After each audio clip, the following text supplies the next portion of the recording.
दयाल जी महाराज की जय। श्री दरियाव जी महाराज की जय। श्री हरिराम दास जी महाराज की जय। श्री रामदास जी महाराज की जय। सतगुरु श्री सुखराम दास जी महाराज की जय। श्री घोड़ा राम जी महाराज की जय। सब संत महात्माओं की जय।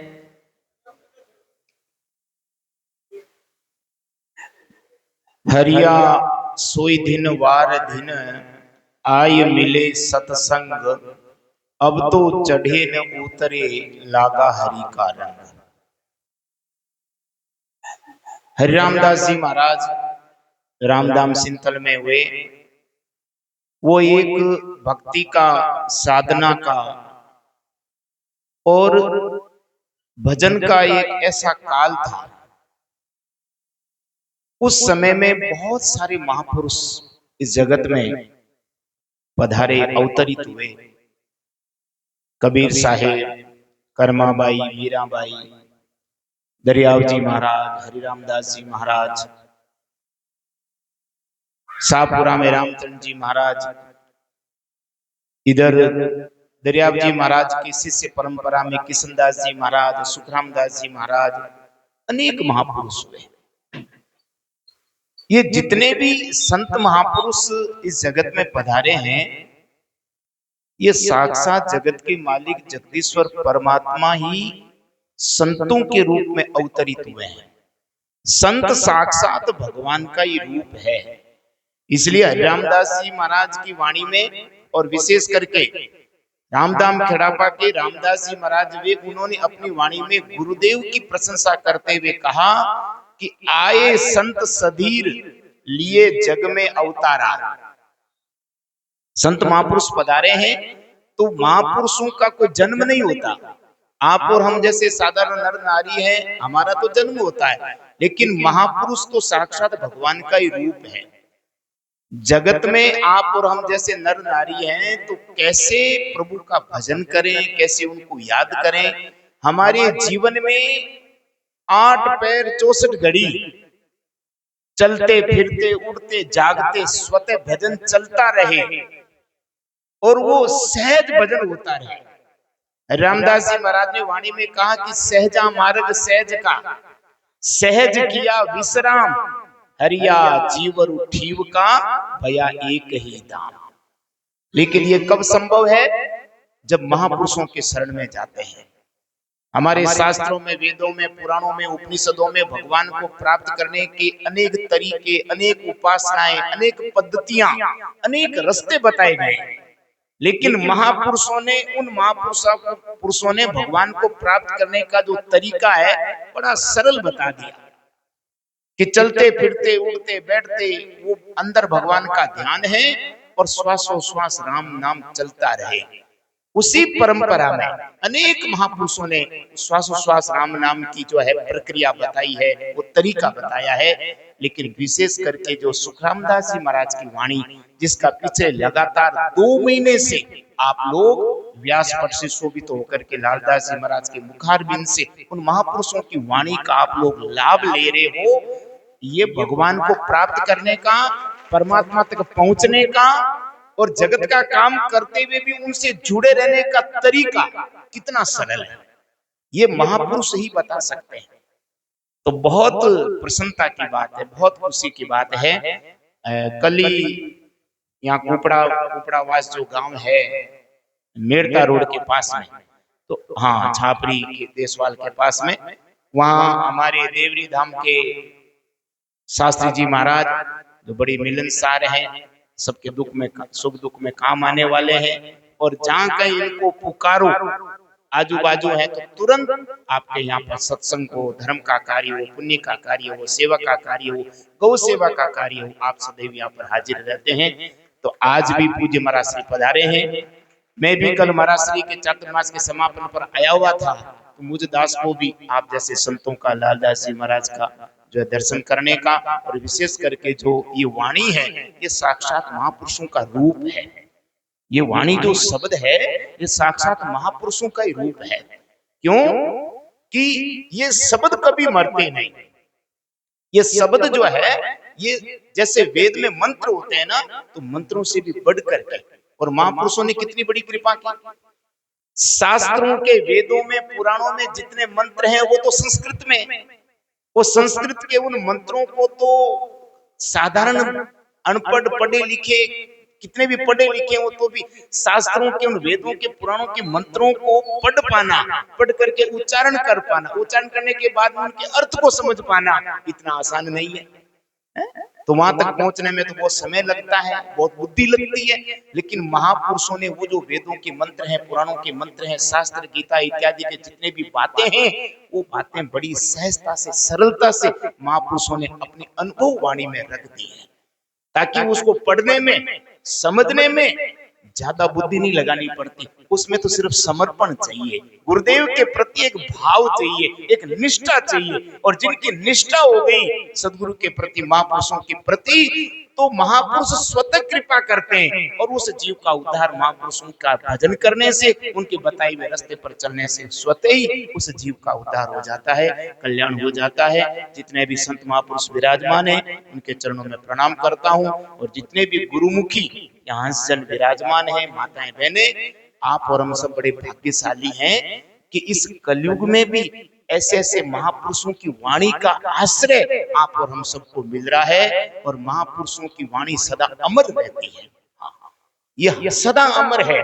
बस कोई इनका ध्यान करे, कोई महापुरुषों की वाणी को अपनी जीवा के द्वारा उसका उच्चारण करे, उसका बड़े भाव से पाठ करे और उनका श्रवण करे, तो जीव का कल्याण हो जाता है। तो ज्यादा कहने की आवश्यकता नहीं है। शास्त्री जी महाराज विराजमान है, लालदास जी महाराज स्वयं पिछले लगातार 2 महीने से आप और हम सबको एक तरह से निर्देशित मार्गदर्शन आपका हमारा सब कर रहे हैं। सभी सज्जनों के चरणों में बारंबार, जितने भी अंश विराजमान हैं, माता बहनें, सब आप गुरुमुखी हो, आपको बारंबार नमन करते हैं। और आपके और हमारे ऊपर इसी प्रकार महापुरुषों को की कृपा बनी रहे, इन शुभकामनाओं के साथ में बोले राम जी महाराज की, राम महाराज की। महाराज जी को बहुत बहुत साधुवाद, धन्यवाद, जिन्होंने हमको बहुत ही सुंदर सत्संग का लाभ दिलाया।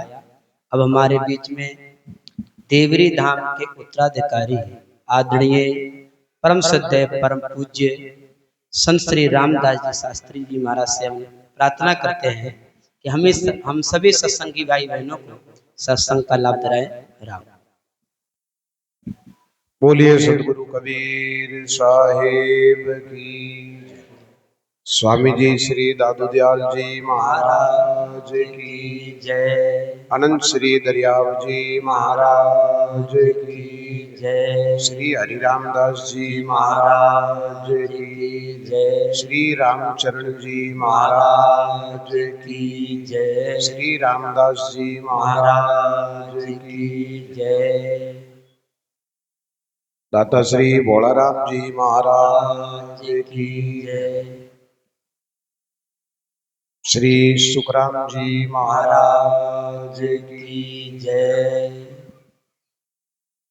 कबीर सब जग निर्धना धनवंता नहीं कोई, धनवंता सोई जानिए जिनके राम नाम धन होई।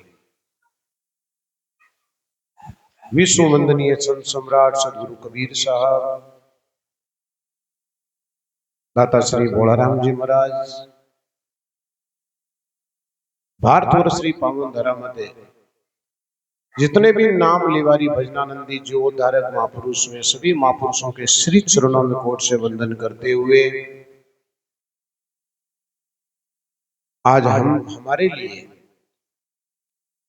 और मेरे जीवन में बहुत ही लेखे का दिन है कि हम आज यहाँ घोटन में उपस्थित होकर के, जहां पर पिछले 2 महीने से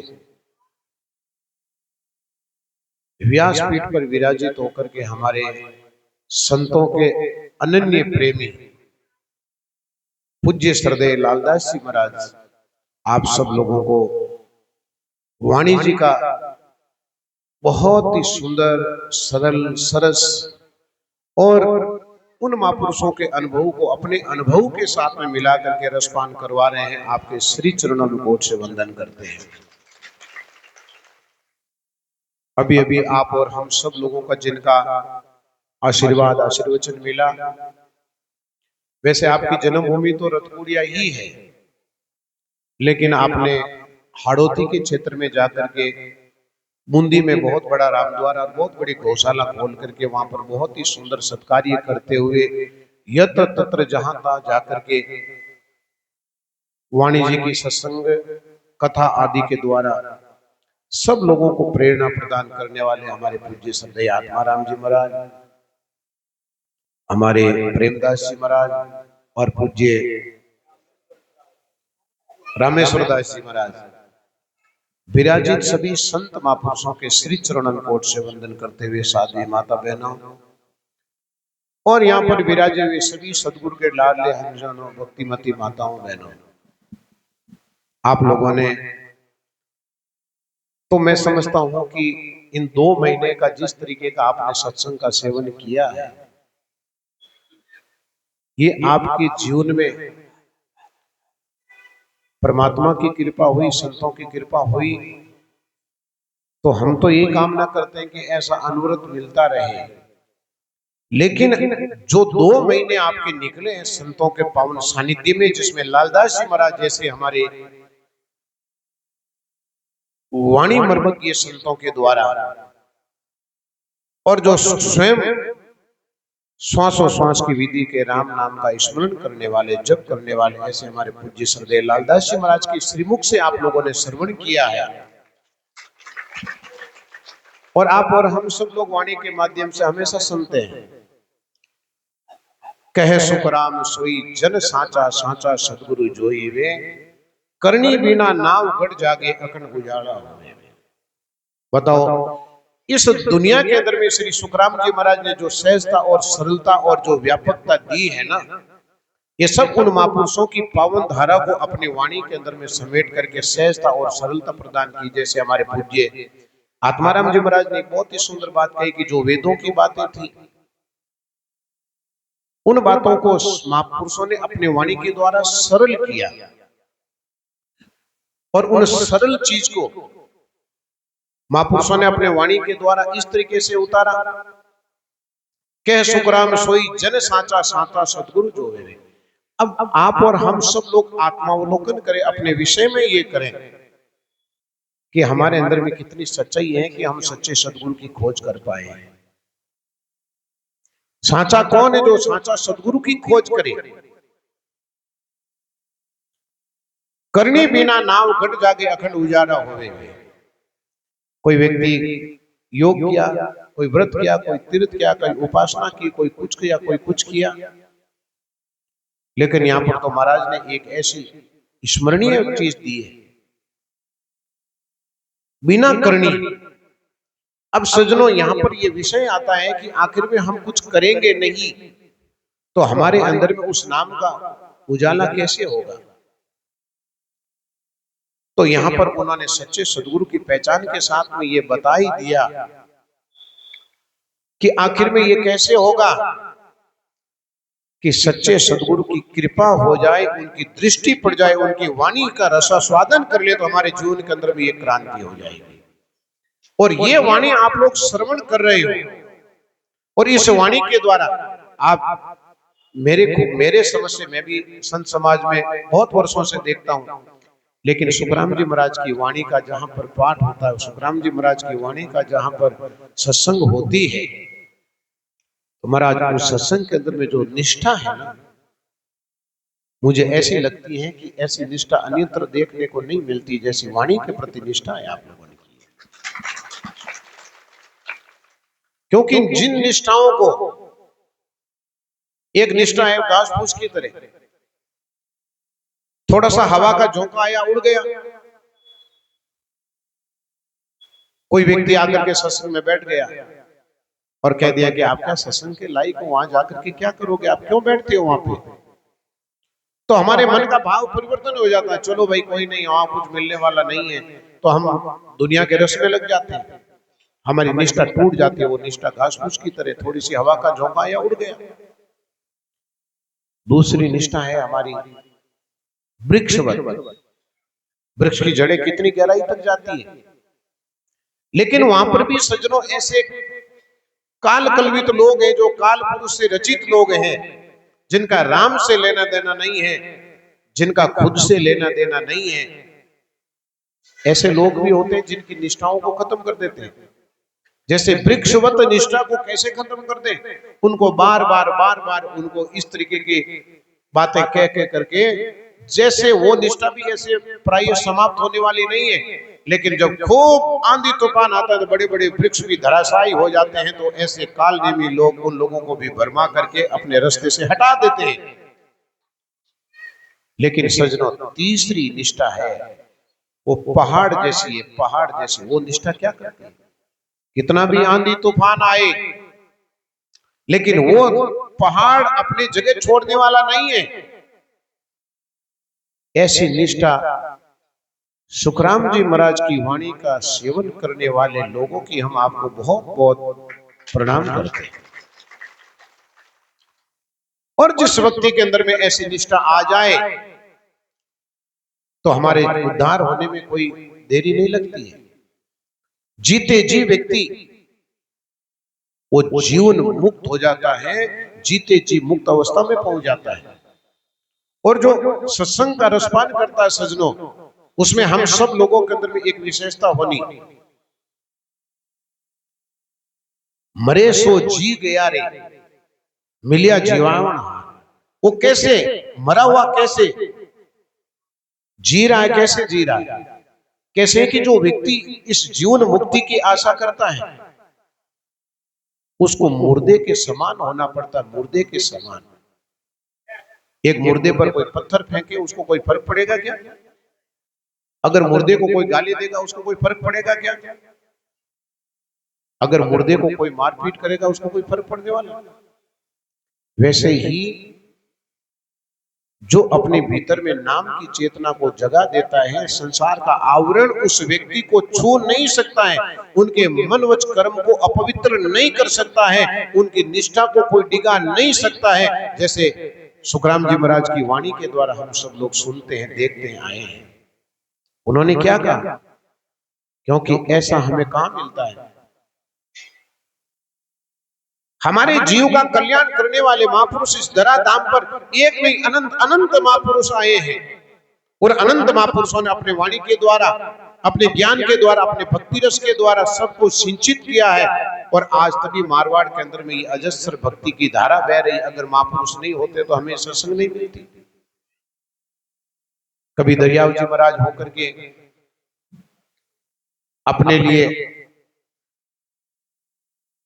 ऐसी वाणी प्रदान कर दी कि कोई व्यक्ति की ऐसी भावना हो जाती कि हम तो गृहस्थ में हैं भाई, हम तो माला कैसे फेरेंगे, हम राम जी का नाम कैसे लेंगे।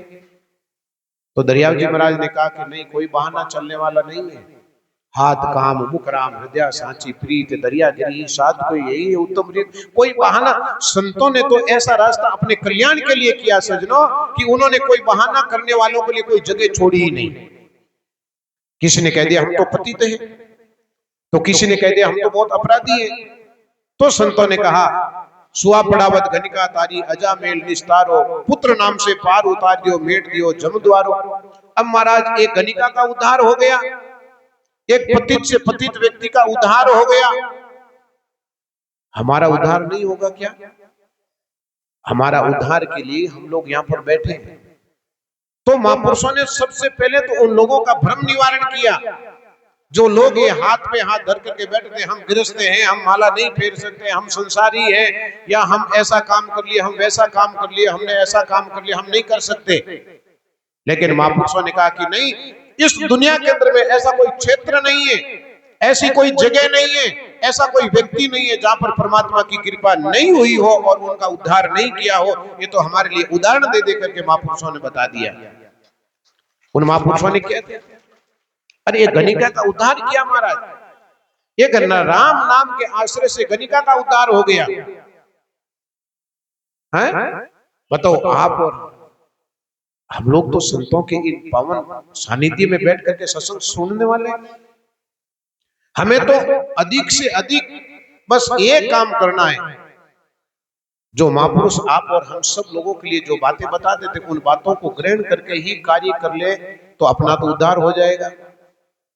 और इन महापुरुषों की अपने ऊपर में जो कृपा हुई है, आज बताओ अपने को कितनी सरलता के साथ में ये सत्संग मिल रही है, सहजता के साथ में मिल रही है। आज हम कहते हैं हम तो वाणी का अनुभव, वाणी का हम जो है स्वयं लेखन करेंगे, हम पहाड़ों की कंदराओं में बैठेंगे, वहां पर हम अनुभव करेंगे, उस अनुभव के आधार पर हम जीवन व्यतीत करेंगे। इस कली काल के अंदर में संभव नहीं है। महापुरुषों ने खोज की कि राम तत्व है, तो वो तत्व हमको वाणी के माध्यम से सहज रूप में मिल गया।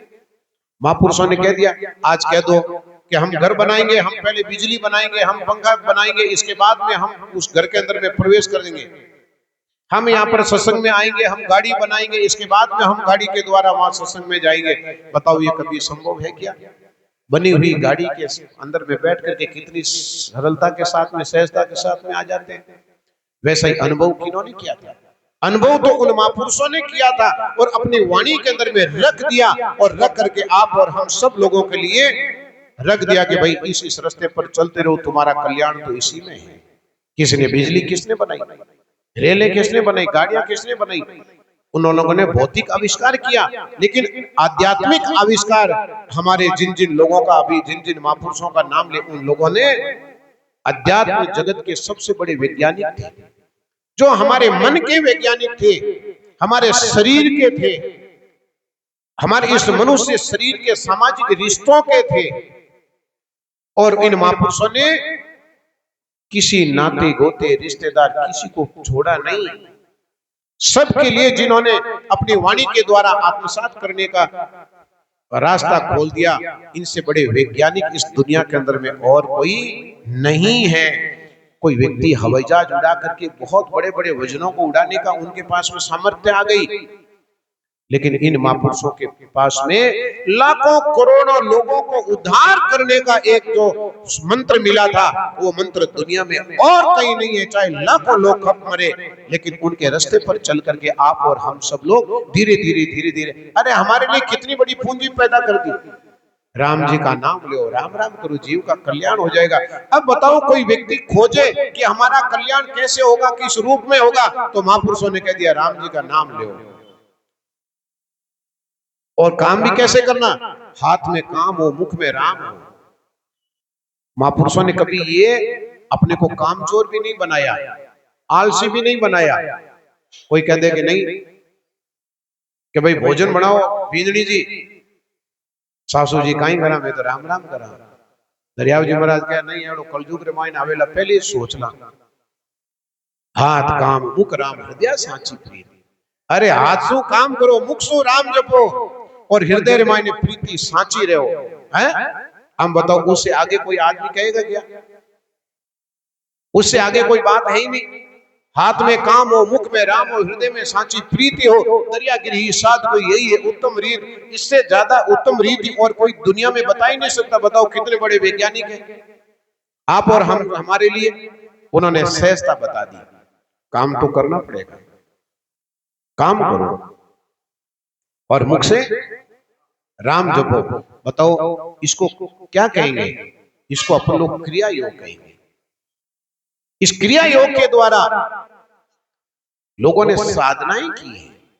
हमारे भोलाराम जी महाराज ने अपने जीवन काल के अंदर में राम जी का भजन किया। स्वयं खेती करते थे, खेत से उगे हुए अन्न के द्वारा लोगों को प्रसाद के रूप में स्वयं हाथ से बना करके भोजन करवाते थे। बताओ उनको क्या कहते हैं? उनको कहते हैं श्रमशील साधुता, क्रियाशील साधुता, सक्रिय साधुता, जो काम भी करे, जो राम भी जपे और मुख के अंदर में अच्छी वाणी रखे, हृदय के अंदर में सबके प्रति दया का भाव रखे, तब जाकर के हमारा ऐसा कल्याण करने वाले महापुरुष हुए। इसीलिए कहा है सुखराम जी महाराज ने एक पद में क्या कहा? सतगुरु सा कोई सेण नहीं दे क्या, ना कोई वासम दाता वे, तीन लोग फिर सब हम दे क्या, गुरु भी न दोजक जाता वे। ये बात क्यों कही? दोजक के अंदर में कौन जाएगा? गुरु के बगैर क्यों जाएगा? वो इसीलिए जाएगा कि उनको विधि के बारे में ज्ञान नहीं, विधि का पता नहीं। वो खाली मनुष्य जन्म के अंदर में आया है। मनुष्य जन्म में आया है, लेकिन मनुष्य में आने का कारण क्या उसके बारे में कभी उसने चिंतन नहीं किया, आत्मावलोकन नहीं किया, इसलिए उनको नरक का द्वार जाना पड़ेगा। लेकिन यहां तो संतों ने कह दिया, क्या बताया, जम सरी का बैरी पालिया दान भक्ति व दीन आवे। कैसा दान दिया? भक्ति का दान दिया। और भक्ति के दान से क्या हुआ? और ये हमारी भक्ति कहां से आई है? हमारी परंपरा कहां से आई है? भक्ति द्राविड़ ओपजे लाए रामानंद प्रकट करी कबीर ने सात दीप नौ खंड। वहां से हमारी परंपराएं आई। रामानंद जी महाराज के हम लोग परंपरा से हैं, और उन महापुरुषों ने हमें परंपराएं प्रदान की है। और ये निर्गुण जो परंपरा है, ये परंपरा खटकोपाचार्य जी के बाद में मध्यकालीन भक्ति का जो इतिहास है, उस इतिहास में जिन जिन महापुरुषों ने भक्ति का ये बीड़ा उठाया, उन लोगों ने जीवन के अंदर में कैसे किया, उन पंगुता को क्या है, उन्होंने वाणी में क्या कहा, गूंगे को गुरु मुखा बोलाया, नैन आनंद खोलाया वे, पंगले को गुरु पावज दीना, हर कर बहुत चलाया वे। अरे इस दुनिया के अंदर में किसी भी व्यक्ति को उन्होंने ज्ञान रहित करने का आश्रय छोड़ा ही नहीं, सबको ज्ञान युक्त करने के लिए अपने वाणी के द्वारा कर लिया। मेटी रेण तिमर सब भागा। हमारे अंदर में जो अंधकार था खत्म कर दिया। अब एक चीज बताओ, कोई कमरा हजारों वर्ष से बंद है, उस बंद कमरे के अंदर में रोशनी करने के लिए हजारों वर्ष थोड़ी लगेंगे। बंद कमरा है, चारों तरफ से बंद है, भयानक अंधकार है, लेकिन उस अंधकार रोशनी करने के लिए हजारों वर्ष नहीं लगेंगे। उनके लिए तो सिर्फ 1 मिनट का काम है। एक जगह बाली खोल दो, उस कमरे के अंदर में रोशनी हो जाएगी। हमारा ये जन्म जन्म का ये जो है बंधन हो रहा है, ये क्यों हो रहा है? क्योंकि हमने सच्चे सदगुरु की प्राप्ति नहीं है। अगर प्राप्ति हुई तो हमने आश्रय नहीं लिया, अगर आश्रय भी ले लिया तो हमने अनुसरण नहीं किया। पहले तो सच्चे सदगुरु की प्राप्ति नहीं हुई, इसके बाद में हमने आश्रय नहीं लिया। अगर आश्रय ले ही लिया तो हमने कभी उनका अनुसरण नहीं किया। अगर अनुसरण नहीं किया तो वो वस्तु मिलने वाली नहीं। इसलिए कहा, मेटी रेण तिमर सब भागा, सूर उदय गट की नावे, कह सुखराम विरम का चेहरा, सब अंग शुद्ध कर लीना वे। उन्होंने कितनी मार्मिक बात बताई, सब अंग शुद्ध कर लीना वे। महापुरुषों ने हमारी इस संपूर्ण शरीर की सील की बात बताई सजनों। उन्होंने साबुन से धोने के लिए नहीं कहा, उन्होंने क्या कहा, बनने की बात बताई। सब अंग शुद्ध कर लेना वे। हमारी आंखों को शुद्ध किया हमने, हमारी दृष्टि को पवित्र और पावन करना है। हमारे कानों को पवित्र करने की बात कही है। हमें कोई ऐसी गाली, ऐसा मन में, शरीर में और समाज में कंटक पैदा होने वाली वाणी को नहीं सुनना है। ये हमारे कानों का सील है,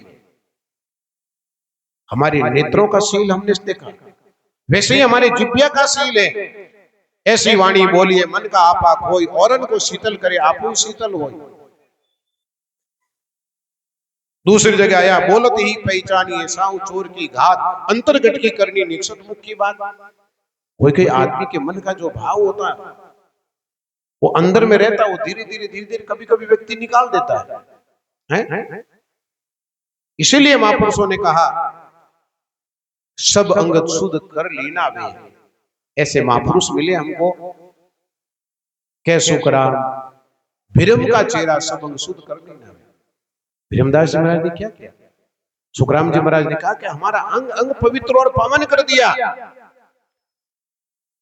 और ऐसे सच्चे सदगुरु प्रत्येक जिज्ञासु की एड़ी से लेकर के चोटी तक के जो जीवन का सील है ना, उस सील को इतना पवित्र और पावन कर दिया। दृष्टि पावन हो गई महाराज, हमारे विचार पावन हो गए, हमारी जिह्वा का पावन होना, हमारे हाथों का सील, करो तो आछी करो बुरी विचारो ना, कसर पड़े जो क्यों करो ओछी उम्र में, ये हमारे हाथों का सील हो गया।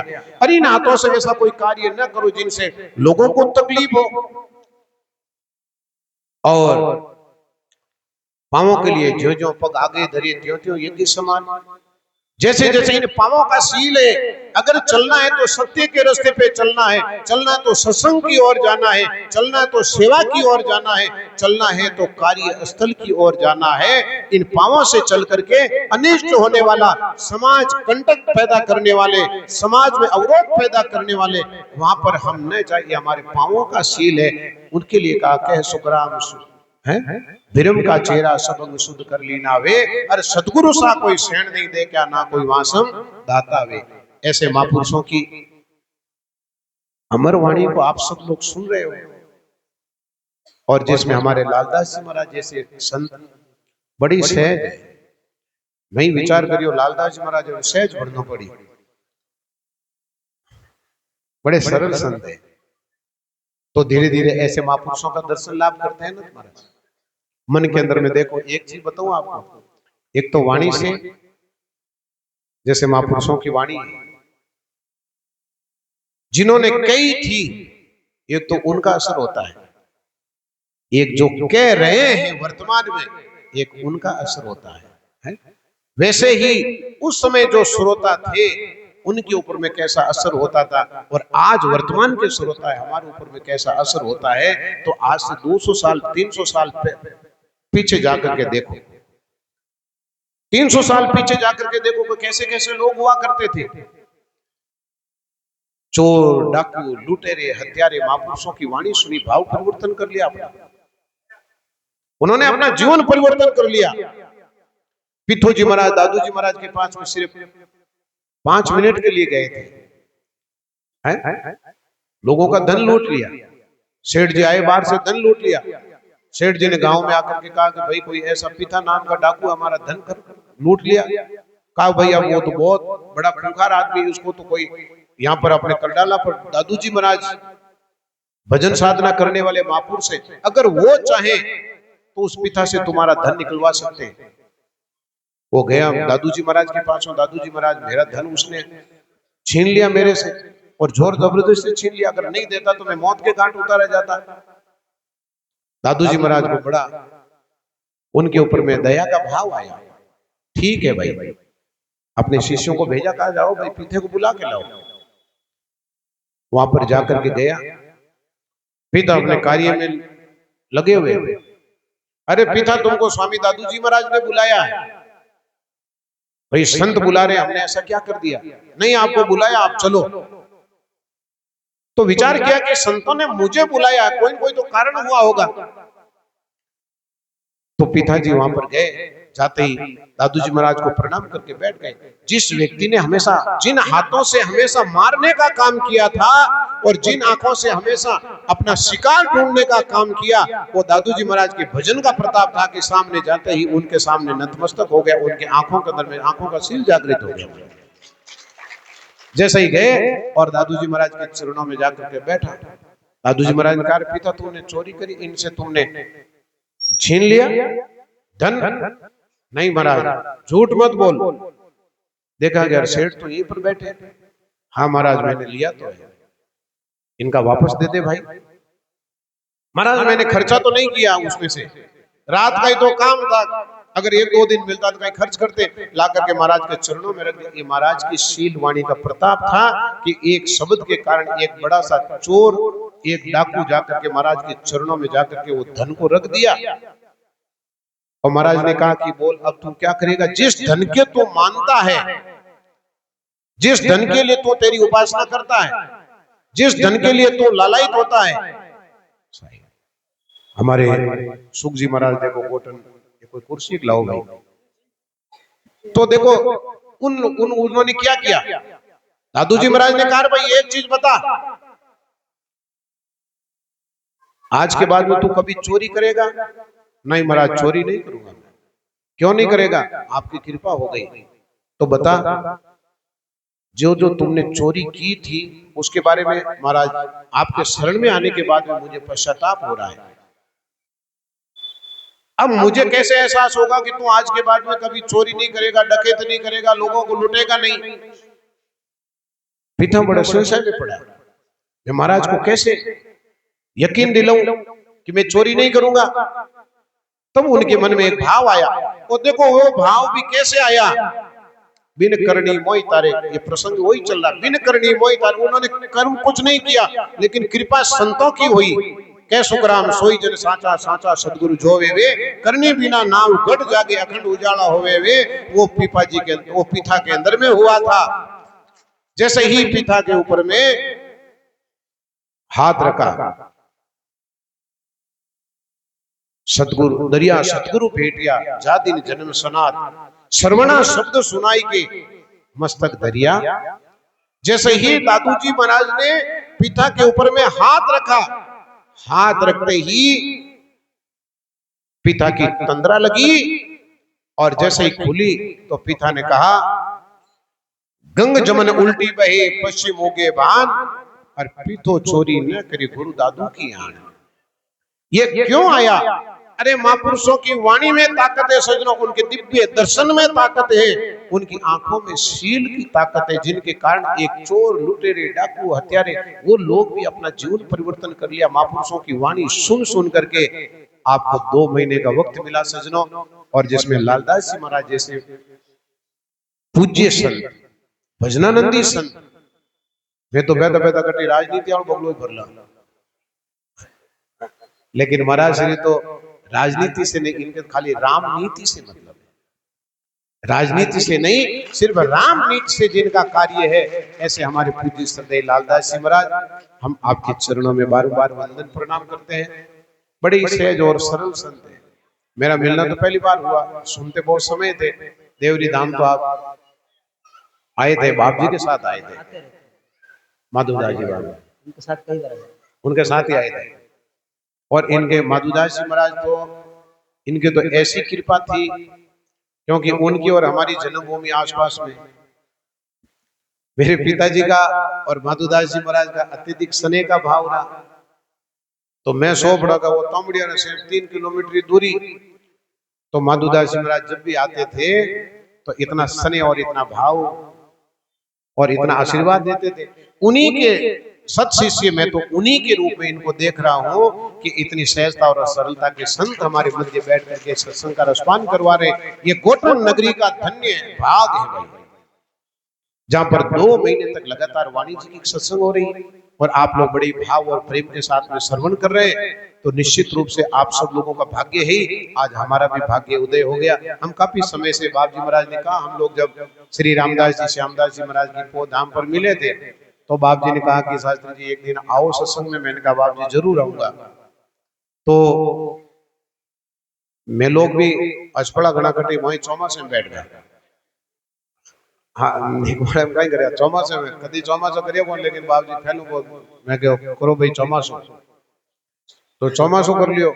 तो काले चौमासो पूर्ण हो गयो। आज राम अवतार का जो फोन आयो कि बाप जी मर्द की ना हो, और मैं तो थारा ही जहां, और कोटन तो मारे वास्ते ओ भक्ति रो अभ्युदय रो समय है, जट गरीब बंधु दास जी महाराज की बड़ी विशेष कृपा ही एड़ा पूजनीय संतानो, जट रामदास जी, श्यामदास जी महाराज एड़ा पूज्य संत होया।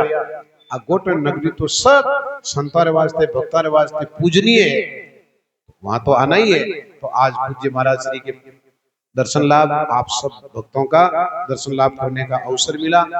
आज हम लोग बीच में आकर के, आप लोग काफी देर तक सत्संग सुन रहे थे, तो हम लोग बीच में डूमा की डोकरी बलदाडी भे हैं, हाँ भाई अपन मारवाड़ में कहा होती कि कोई काम ये हो जाते हैं, करे डूमा की डोकरी बलदाडी भे है कि नहीं। हम सत्संग सुनता थे, आडा आएगा मैं।